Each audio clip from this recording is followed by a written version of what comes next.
The hum of the Friday night traffic outside my small Brooklyn apartment was a distant lullaby compared to the frantic drumbeat of my own heart. I, Louis, a hopeful and romantic 24-year-old, paced the cramped living room, a small, brightly colored envelope clutched in my sweating hand. Inside lay 2 tickets to Rome. Not just tickets, but an entire summer itinerary. Quaint boutique hotels, reservations at charming trattorias I'd researched for months, even a private guided tour of the Colosseum. Every detail was meticulously planned, every dollar diligently saved from my demanding tech startup job. This was it. The perfect surprise for Sophia, the love of my life. I imagined her reaction, the gasp of delight, the spontaneous hug, the joyous tears. We'd talked about Rome, whispered about ancient ruins and cobblestone streets, but she thought it was a far-off dream. I'd spent over a year squirreling away every extra cent, eating ramen for dinner, putting in extra hours coding, all for this. I envisioned intimate dinners under a canopy of stars, whispered confessions amidst the grandeur of the Roman Forum, and a romantic escape that would solidify our bond forever. This trip wasn't just a vacation. It was a testament to my love, a future etched in the eternal city. The key finally turned in the lock, and Sophia stepped in, her laughter echoing down the hall from a girls' night out.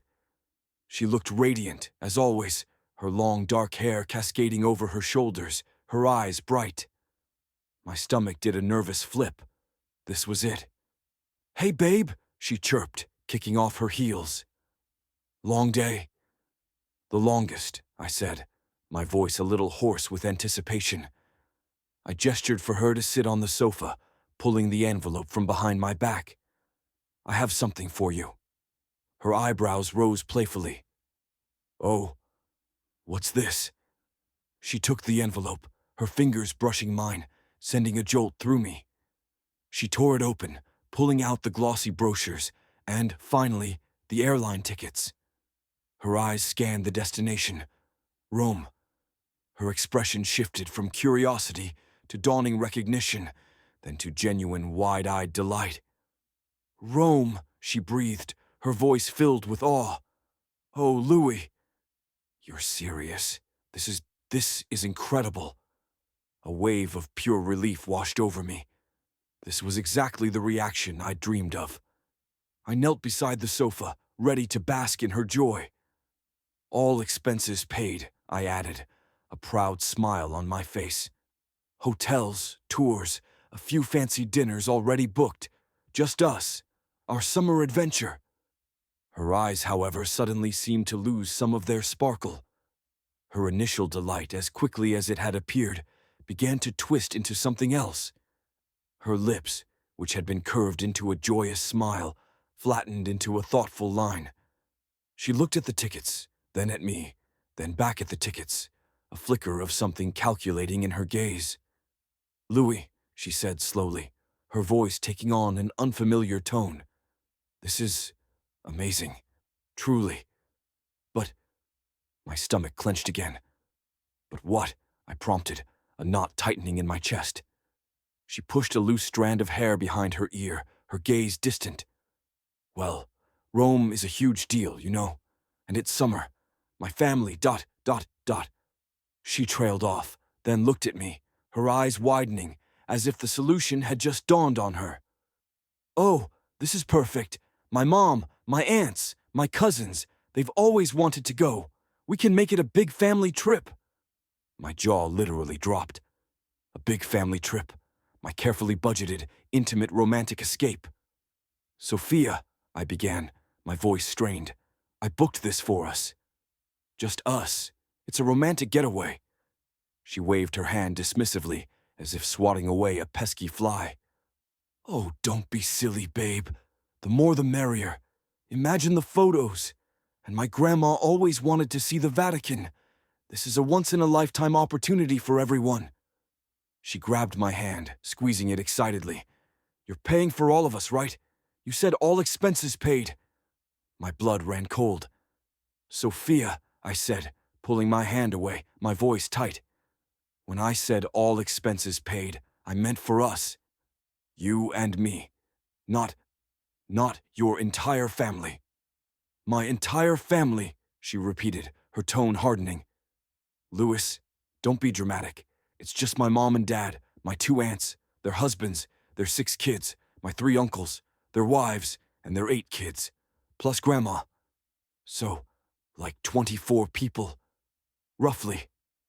24 people. 24 people to Rome.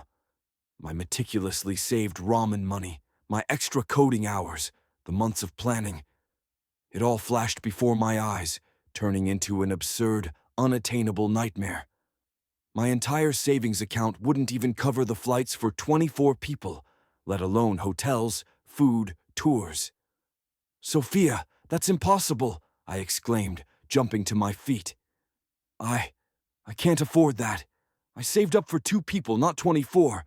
That would be hundreds of thousands of dollars. Her face, which had been animated with excitement, now soured.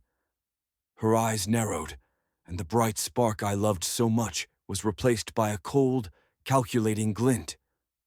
Hundreds of thousands. Don't be such a cheapskate, Louis. You work in tech, don't you? You're supposed to be rolling in money.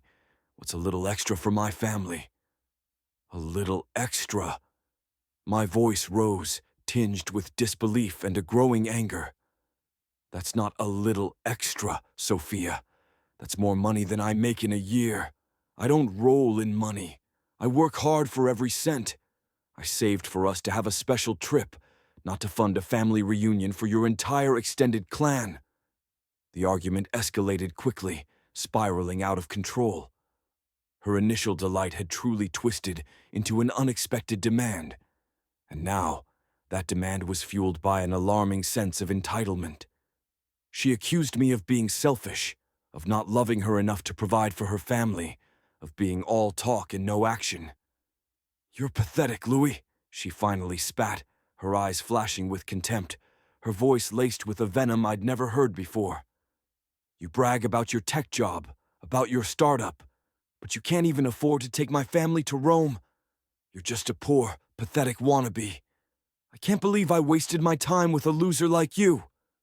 She stood up, snatched the tickets from the table, and ripped them in half, the sound echoing like a gunshot in the suddenly silent room. We're over. I'm breaking up with you. I need a man who can actually provide, not some stingy little nobody. She threw the torn tickets at my feet, spun around and stormed out of the apartment, the door slamming shut behind her, leaving me standing alone amidst the shattered remnants of my romantic dream. The silence that followed was deafening, broken only by the frantic pounding of my heart. My grand gesture, my year of sacrifice, my love, all shredded, literally, and thrown at my feet. The pain was immediate and visceral, a searing agony in my chest. Poor, pathetic, loser. Her words, delivered with such cruel precision, echoed in the empty apartment. But beneath the pain, something else began to stir. A cold, hard resolve. She thought I was pathetic. She thought I was a loser. She thought my dream of Rome was shattered. She was wrong. Dead wrong. The tickets might be torn, but the destination remained. My heart might be broken, but my spirit was not. I would go to Rome, and I would go alone, and I would go for myself. This was no longer just about a trip. It was about reclaiming my dignity, proving my self-worth, and showing myself, and her, that true value wasn't measured in dollar signs or lavish gifts demanded, but in integrity and the strength to stand tall when faced with such profound disrespect. The Roman redemption was about to begin. The silence in my apartment after Sophia stormed out was deafening, punctuated only by the ragged rhythm of my own breathing. The torn airline tickets lay on the floor, pathetic confetti of a shattered dream. The pain was a physical ache, a raw wound in my chest. Poor, pathetic loser. Her words, delivered with such venom, echoed in the sudden emptiness. I could feel the humiliation burning on my face. For a moment I just stood there, paralyzed by the sheer injustice of it all. All that saving, all that planning, all that love, reduced to nothing because I wouldn't finance a lavish family reunion for 24 people. The absurdity of it all was almost comical, if it weren't so soul-crushingly painful. But then, as the initial shock began to recede, a cold, defiant resolve started to simmer beneath the surface of my despair. Why should her greed, her entitlement, her cruelty ruin my dream? Rome wasn't just about Sophia. It was about a place I'd always longed to see, a cultural immersion I'd craved. I had earned those tickets. I had saved that money. I swallowed my sorrow, pushing down the bitter taste of betrayal. I looked at the torn tickets on the floor, then at the intact itinerary on my coffee table. The flights might be canceled, but the destination wasn't. That night, sleep was impossible. I lay awake, replaying the scene, but each time the narrative shifted. The victim became the victor. The broken dream began to reshape itself. By dawn, a new plan had solidified in my mind. With a determined, almost defiant energy, I booked a new flight. For one, I found a charming little Airbnb in Trastevere, far from the tourist hordes, promising an authentic Roman experience. I didn't just rebook the original itinerary. I extended my trip, transforming what was meant to be a romantic getaway into a solo adventure of self-discovery. If Sophia wanted to call me pathetic, fine. I would go to Rome, and I would make it an experience she could never imagine. The flight was long, but filled with a strange sense of liberation.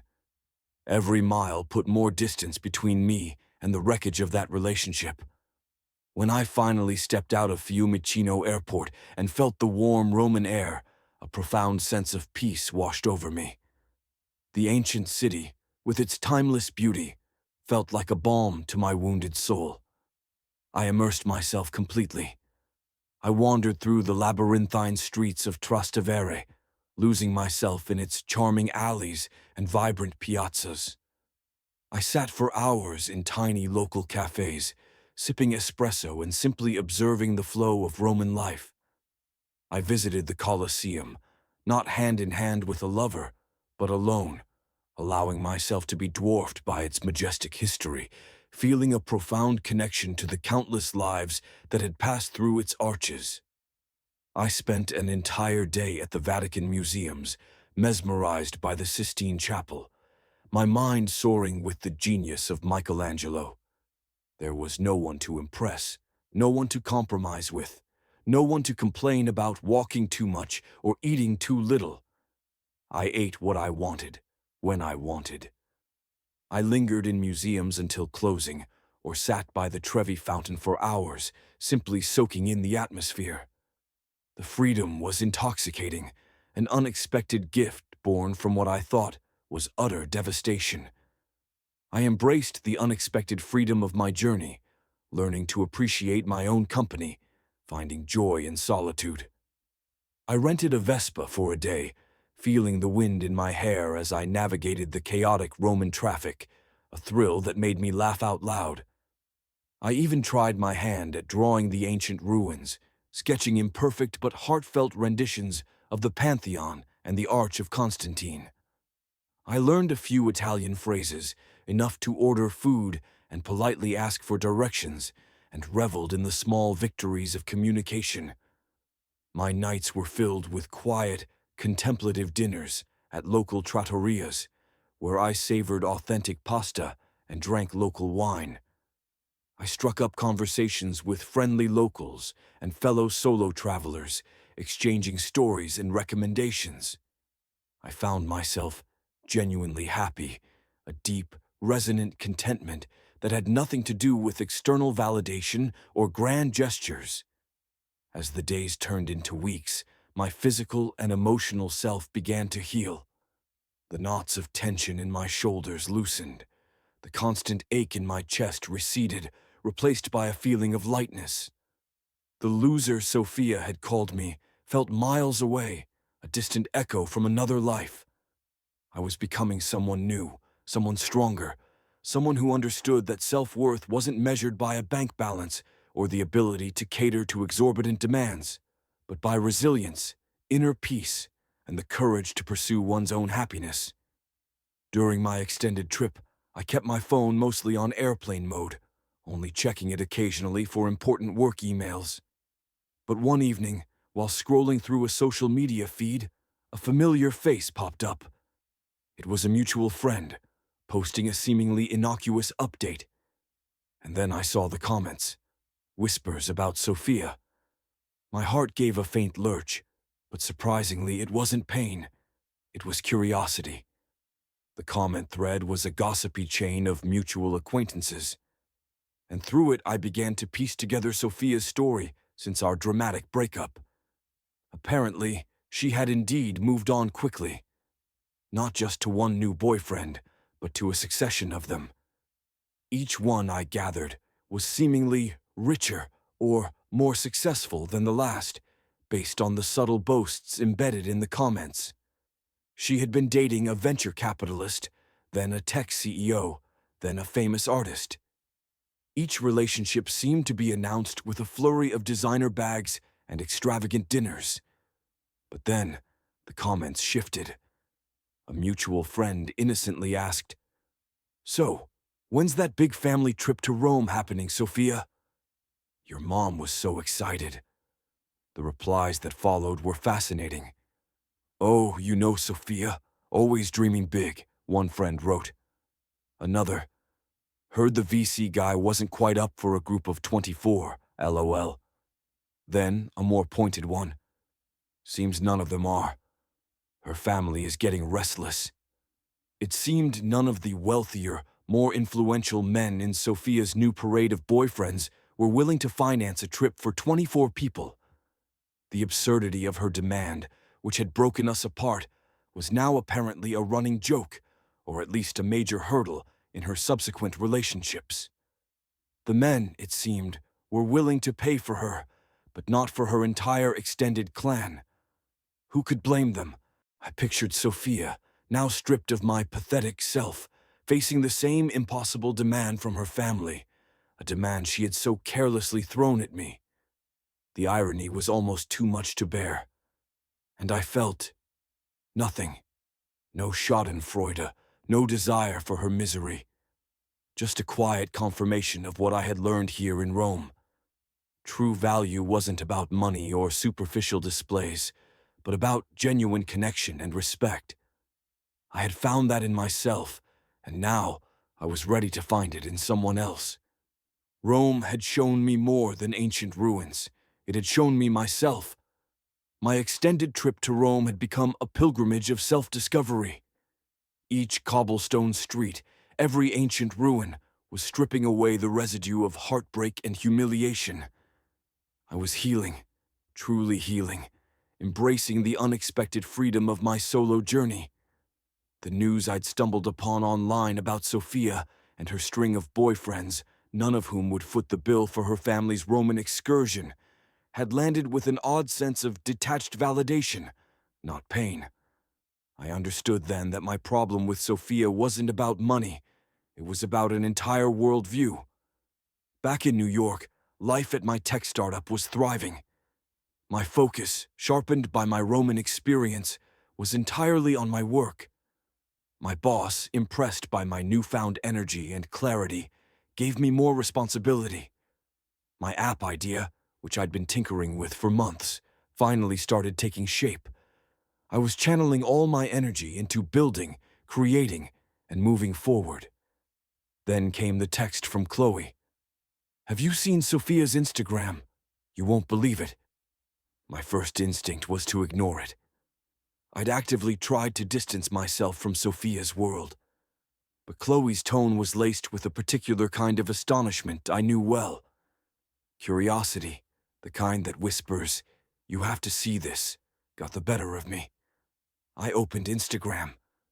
Sophia's feed, usually a curated display of designer outfits and exclusive parties, was now a carousel of hastily posted for sale items. Her designer handbag collection, piece by piece. her almost new luxury sedan, listed at a surprisingly low price. Then, her prized vintage watch, the one her grandmother had given her. It was all there, laid bare. Below the posts, the comments were a brutal mix of confusion and thinly veiled schadenfreude. Selling the Benz, Soph. Everything okay? Thought you loved that Birkin. And then, the more telling ones. Still trying to get that family trip to Rome together. A slow, dawning realization hit me. Sophia's family, accustomed to being indulged, grew increasingly critical of her inability to secure such a lavish gift. They were known for their strong opinions and their unwavering belief that Sophia, the pretty one, should always be able to land a man who could provide for all of them. The pressure on her must have been immense. My own refusal, followed by the refusals of her subsequent, supposedly wealthier boyfriends, must have created an unbearable situation for her, trapped between her family's expectations and her own dwindling options. Then, a few days later, an invitation arrived in my mailbox. A small, printed card with a surprisingly formal design. You are cordially invited to the Sterling family's grand Roman holiday celebration. The dates were for later that summer, and the location, Rome. A hollow, mirthless laugh escaped me. She'd done it.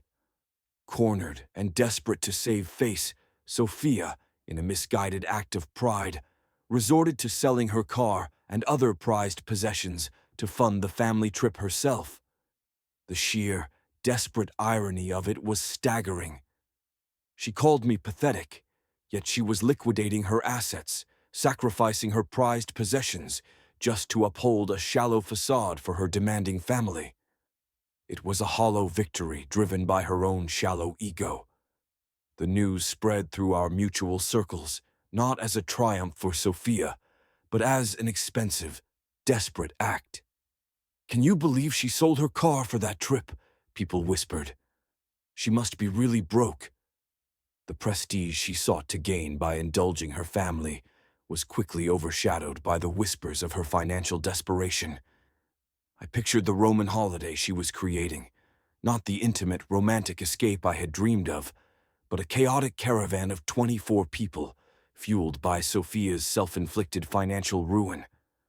I imagined the arguments over sightseeing schedules, the complaints about food, the endless demands from her entitled relatives. It wouldn't be a joyous celebration. It would be a monument to pride and resentment. My own Rome trip had been about freedom, self-discovery, and genuine connection with a place, and, more importantly, with myself. Sophia's would be about obligation, performance, and the crushing weight of external validation. A few weeks later, my phone rang. It was an unfamiliar number, but with a familiar area code. I answered. Louis, it's Sophia. Her voice was tight, a strange mix of forced cheerfulness and underlying strain.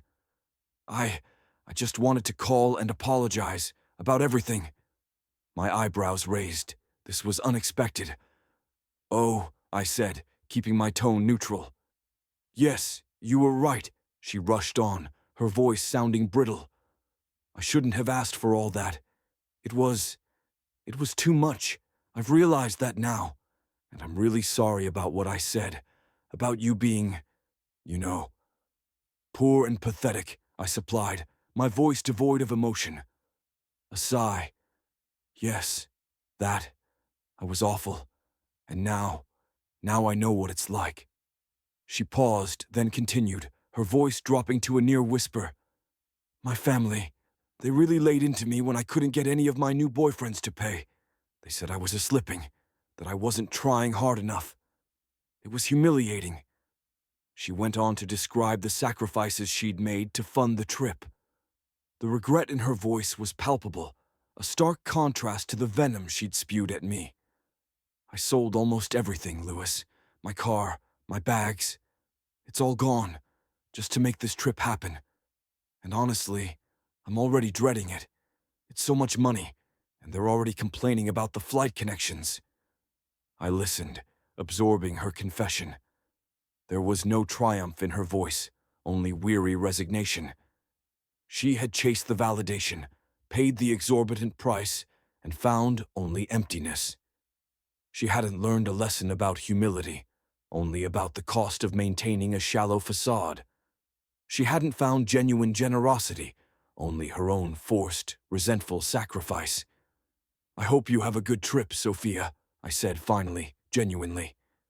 Not out of lingering affection, but out of a quiet understanding of her self-inflicted predicament. "Thanks, Louis," she said, her voice sounding smaller than I'd ever heard it. "And I heard you went to Rome alone.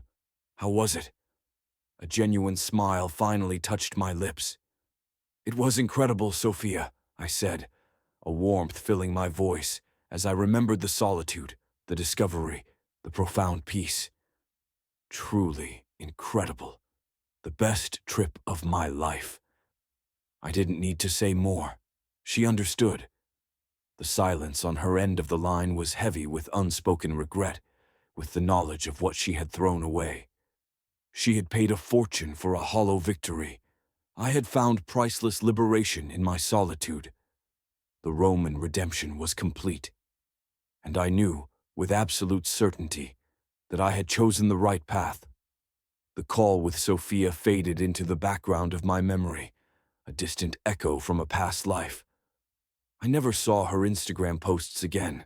My focus, sharper than ever after my Roman odyssey, was entirely on my future. I poured my energy into my tech startup job, and more importantly, into my app. The one I had tinkered with, the one born from late nights and ramen dinners, the one that truly represented my passion. My hard work paid off. The app, a solution for streamlining project management for creative freelancers, took off. It wasn't an overnight explosion, but a steady, undeniable rise. I wisely invested the money I'd once saved for Sophia's dream trip back into my company, fueling its growth. Louis returned from Rome transformed, not just by the ancient city's beauty, but by the profound realization of his self-worth. My career thrived, propelled by genuine merit and a dedication that came from within, not from a need to impress anyone. I learned to value experiences over possessions, authenticity over superficiality. My friendships deepened with people who appreciated me for who I was, not for what I could provide. I met someone new, unexpectedly, at a tech conference. She was brilliant, funny, and shared my passion for innovation. There were no grand demands, no tests of financial prowess, just genuine connection and mutual respect. I had found real happiness with someone who valued me for who I was, not for what I could provide. Sophia's grand Roman holiday celebration, as I later heard, was exactly as I had imagined. A chaotic, expensive affair, fraught with family squabbles and underlying resentment. It was a hollow victory, a forced performance for a demanding audience, leaving her exhausted and financially drained. Sophia's trip, while materializing, was a costly and bitter affair, devoid of genuine joy, further souring her family's dynamic. The very lavishness she had demanded became her chains, binding her to a cycle of external validation and internal discontent. My journey wasn't about revenge. It was about liberation. It was about understanding that true value isn't measured in bank accounts or lavish gifts, but in integrity, self-respect, and the courage to walk away from toxic expectations. Louis's story became a testament to true value. Self-worth isn't measured by a bank balance or lavish gifts, but by integrity, respect, and the courage to walk away from toxic expectations. I had gone to Rome alone, and I had returned with something far more precious than a romantic memory, a profound understanding of who I was and what truly mattered. That, I realized, was the greatest triumph of all. And so, the story of Louis, the young man who found his true strength amidst heartbreak and betrayal, comes to a fulfilling close. His journey reminds us that sometimes Losing what you thought you wanted leads you to discover what you truly need. If Lewis's Roman redemption resonated with you, if his journey inspired you to prioritize self-worth and genuine connection, please consider liking this story, subscribing for more narratives that explore personal growth and overcoming adversity, and commenting below with your thoughts and reflections. Your insights are incredibly valuable to us, and we truly appreciate you joining us on this impactful journey. Thank you for reading, and we hope to connect with you again soon.